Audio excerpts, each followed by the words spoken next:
7 lauréats cette année pour cette 7e édition des Trophées du Club de l'Éco Monaco. 7 dirigeants représentant le dynamisme et le pluralisme de secteurs économiques de la principauté. Créée en 2012, cette remise des prix a pour ambition de mettre en valeur le savoir-faire monégasque et les entreprises qui s'exportent à l'international. Ils découvrent des sociétés que l'on n'imagine même pas, qui sont sur Monaco. Des sociétés qui sont leaders dans leur secteur au niveau mondial. C'est ça qui est exceptionnel.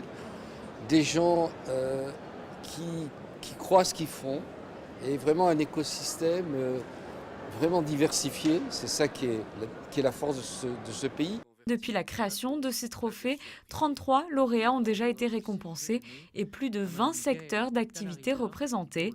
Le premier prix décerné était remis par Jean Castellini à Gaëlle Talarida, la directrice générale du Monaco Yacht Show, pour le manager de l'année.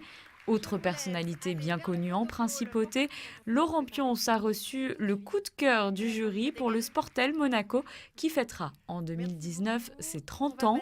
La transition numérique fait partie des grands chantiers mis en œuvre par le gouvernement.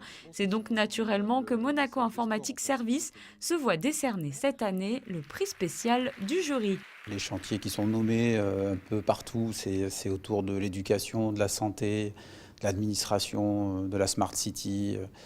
Donc ça, c'est les grands chantiers, mais il y a quand même dans les entreprises des métiers qui évoluent déjà avec le numérique et qui structurent. Donc il faut être présent dans cette transformation, à la fois dans le conseil et à la fois dans l'intégration de solutions. Autre thème cher à la principauté et qui revient chaque année dans cette remise de prix, le trophée du développement durable a été remis à la société Enoléo, reconnue pour sa capacité à améliorer la consommation des bâtiments industriels notamment.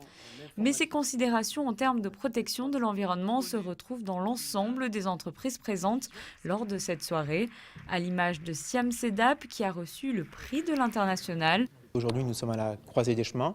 Beaucoup de choix sont possibles, industriellement, commercialement, et nous devons préparer effectivement ce tournant vers des emballages alimentaires qui soient soutenables pour la planète. Le trophée du Made in Monaco a été attribué cette année à la société Doro, une entreprise familiale créée en 1951 et qui a su s'adapter au marché.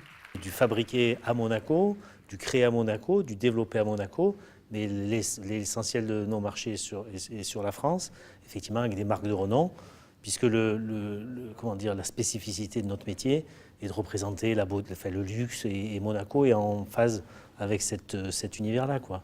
Ces trophées du Club de l'Éco ont également récompensé la société Udom au titre de l'innovation. Cette édition 2018 a une nouvelle fois mis en lumière la vitalité de l'économie monégasque.